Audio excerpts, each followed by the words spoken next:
नमस्कार, सत श्री अकाल, आदाब, खमा गनी कमेंट। हेलो, मेरा नाम है शिविका और आज के इस वीडियो में हम सीबीएसई क्लास 10th मैथमेटिक्स के चैप्टर 8 इंट्रोडक्शन टू ट्रिग्नोमेट्री की एक्सरसाइज 8.3 है अकॉर्डिंग टू न्यू सिलेबस, उसके फोर्थ क्वेश्चन के फोर्थ पार्ट को सॉल्व करेंगे। तो ये शुरू करते हैं। यहाँ पे हमारे पास फोर्थ क्वेश्चन का फोर्थ पार्ट क्या है, पहली बात तो ये जानते हैं फोर्थ क्वेश्चन क्या है। तो यहाँ पे आपको एक एक्सप्रेशन दी गई है और कहा गया है कि इस एक्सप्रेशन में जितने भी एंगल हैं वो सारे एक्यूट एंगल हैं। ठीक है, उसका फिलहाल हमारे पास कोई जरूरत नहीं है। हमें क्या करना है, हमें ये करना है कि जो LHS है यानी जो लेफ्ट हैंड साइड है वो इक्वल है राइट हैंड साइड के, इतनी चीज हमें प्रूव करनी है।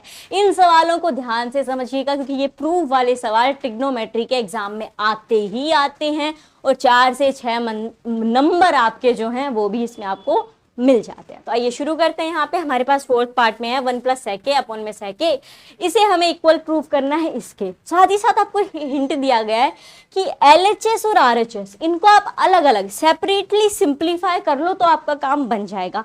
तो देखो हिंट आपको यहाँ पे दिया गया है, बहुत अच्छी बात है, इससे आपको सुविधा हो गई। But my dear friends, exam में आपको हिंट नहीं मिलता है। जी हाँ, बिल्कुल नहीं मिलता है, उसमें तो हमें अपना दिमाग लगाना पड़ता है और वहां पे दिमाग फिर सीधा ये कहेगा कि अच्छा LHS तो पूरा निकल के नहीं आ रहा तो मैं RHS पे लग जाऊं। देखो यहाँ पे हम करके देखेंगे कि क्या हम LHS को पूरा इसके इक्वल किसी भी तरह ला सकते हैं।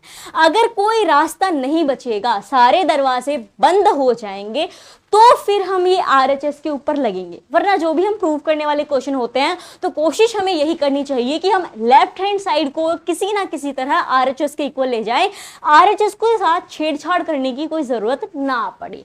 तो यही कोशिश हम यहाँ पे करेंगे। उम्मीद है कि कोशिश कामयाब हो, अगर नहीं होगी तो फिर हिंट के हिसाब से RHS को भी सोल्व कर लेंगे। तो आइए यहाँ पे शुरू होते हैं। हमारे पास LHS क्या है, यहाँ पे 1 + sec a अपॉन में sec a। ठीक है, मैं इसे यहाँ पे लिख देती हूँ 1 + sec a अपॉन में sec a। अब इसको हम कैसे लिख सकते हैं? बोले एलसीएम तो कतई नहीं मिल रहा है यहाँ। बोले हाँ ठीक बात है, कोई आइडेंटिटी? बोले ना, कतई नजर नहीं आ रही आइडेंटिटी भी। तो आप इन्हें सीधी सी चीज ये है कि साइन या कॉस में बदलना शुरू कर दो। बोले इसका साइन में आना तो बड़ा मुश्किल है पर कॉस में जाना तो आसान है, तो लिख सकते हो आप इसे सीधा। कैसे? क्योंकि जो सेक होता है वो रेसिप्रोकल होता है कॉस का। बोले सही बात। तो यहाँ पे नीचे भी आपके पास आ जाएगा 1 अपॉन में कॉस। ये कर दिया हमने। और वैसे भी कॉस की हमें जरूरत भी है, इस साइड देखोगे तो कॉस a है, तो इतना काम हो गया।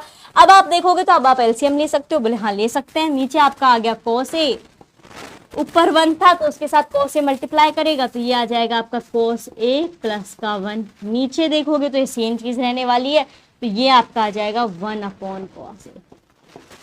अब आप कहोगे अरे इस फॉर्म में थर्ड क्वेश्चन में कितना अच्छे से आप बता रहे थे कि ये देखते ही दिमाग में आना चाहिए a/b एंड c/d, गुणा में लगा दो। हाँ, आप अपनी जगह ये भी ठीक है, लेकिन इतना कॉम्प्लिकेटेड करना ही क्यों है जब सीधा सीधा यहाँ पे ये कट रहा है। कैसे? यहाँ cos a है, यहाँ cos है, दोनों के डिनोमिनेटर में ये यहाँ से कट जाएगा। क्या बच गया आपके पास? आपके पास बच गया 1 + cos a। नीचे अपॉन में 1 भी है। बोले हाँ है, ठीक है, उसको भी लगा देंगे, कोई दिक्कत नहीं है। अब कहोगे लो कर लो बात, LHS तो आपका इतना सा आया, आगे अब क्या करोगे आप? अब तो आपको RHS को छेड़ना ही पड़ेगा। देखो एक चीज हम पहले पढ़ के आए हैं जिसका नाम है रेसिप्रोकल। पढ़ के आए हैं ना हम इस चीज को। उसमें हम क्या करते हैं कि जो भी हमें दिया गया है हम उसका साइन बदल के लिख देते हैं मल्टीप्लाई के अंदर। मतलब हम इसे लिख देंगे 1 - का cos a और नीचे भी सेम चीज आएगी 1 - का cos a। क्यों? क्योंकि यहाँ पे भी ये है तो मुझे इसकी भी जरूरत है। तो ये चीज हम ऑलरेडी पढ़ चुके हैं, उसी को मैंने यहाँ पे लगा दिया। तो हाँ ठीक है, आगे करके देखो।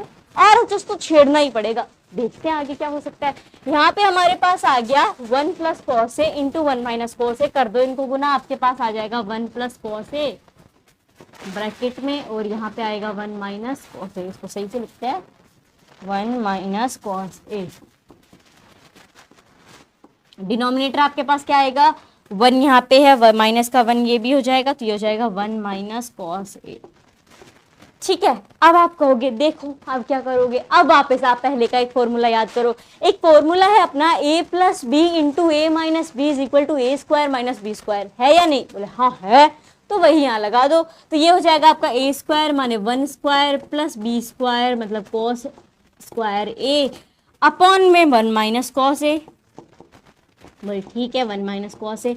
अब इसको देख के आपको क्या याद आता है, मतलब 1 का स्क्वायर 1 ही होगा, प्लस में कॉस स्क्वायर है। तो अब एक आइडेंटिटी याद करो, आइडेंटिटी कौन सी है, मैं यहाँ पे आपके लिए लिख भी देती हूँ, sine square theta plus cos square theta is equals to 1। बोले इसका क्या मतलब है, मैं इसको उधर भेज दी हूँ कॉस स्क्वायर को, तो ये हो जाएगा अपना sine square theta equals to 1 minus cos square theta. क्या आपको ये इसकी शक्ल में नजर आ रहा है, हाँ नजर आ रहा है, तो आप यहाँ पे साइन स्क्वायर थीटा लिख सकते हो, जी बिल्कुल लिख सकते हैं।